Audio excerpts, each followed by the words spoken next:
Knights in medieval warfare are extremely important to the development of Europe today because of their adaptations of previous war and defense techniques, technology, expansion of territory, and chivalry still used today.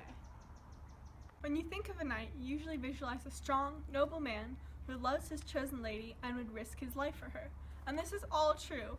However, he not only debates his loyalty to his lady, but to his god and his feudal lord.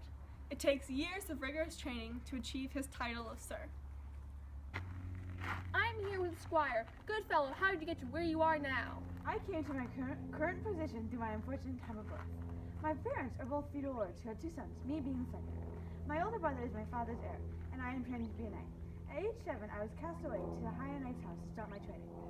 From my arrival to age 14, I acted as a page, having basic sword training, learning to properly ride a horse, and to keep my master's house clean.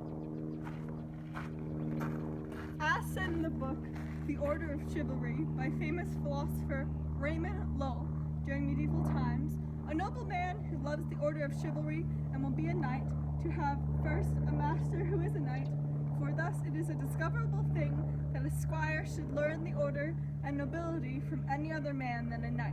So very high and honored is the order of chivalry that a squire should suffer himself not only to learn keep horse and learn to serve a knight, but this is necessary that he beholds the school of the order of knighthood.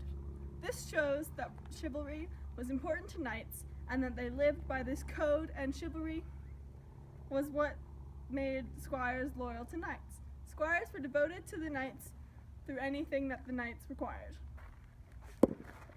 But now, I'm a squire, and I'll be one until I'm 21, when I become a full-fledged knight. My current duties include becoming a skilled horse rider, tending to the horses, and turning into an able swordsman.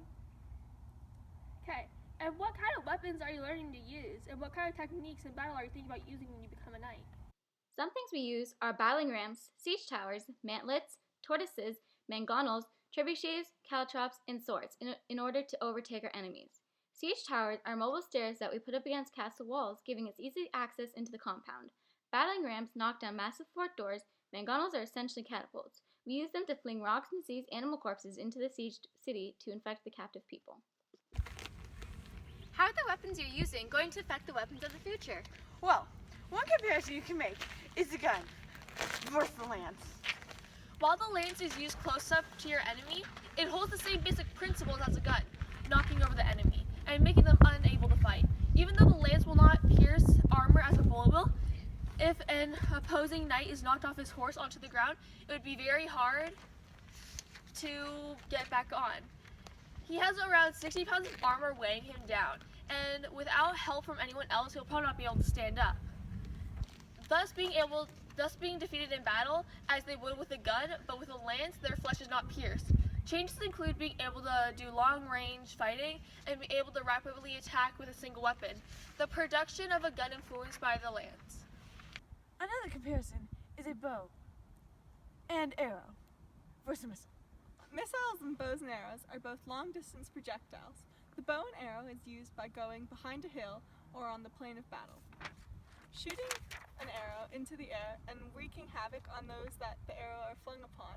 Sometimes the arrows will be set afire, leaving room for more damage to be done to the arrow's recipient by getting burned or caught aflame.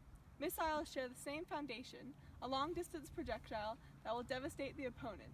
However, missiles can now go extremely farther than a bow and arrow, and rather than just being on fire, can contain warheads which will explode and massacre anyone around it, eliminating the need to actually hit someone as its impact is widely spread. A final observation I have made is a master technique. Knights and medieval wargoers flung diseased bodies onto siege cities, making everyone sick and eventually all dead. These are the beginnings of biological warfare. Now people use things like mustard gas, which they could be dropped onto troops and force them to move as to avoid the contamination. Or a nuclear bomb, which can massacre cities in seconds and leave them radioactive and highly dangerous for years after. Continue with the bows and arrows ancestors, or even the catapult ancestors, because catapults were used to fling these first few bodies, the missiles. The outcome can be cataclysmic on a much larger scale than that of the medieval warring times. Summing up, modern warfare techniques are heavily determined by past medieval war capabilities. Thanks for watching! I'm gonna sneeze. So do I.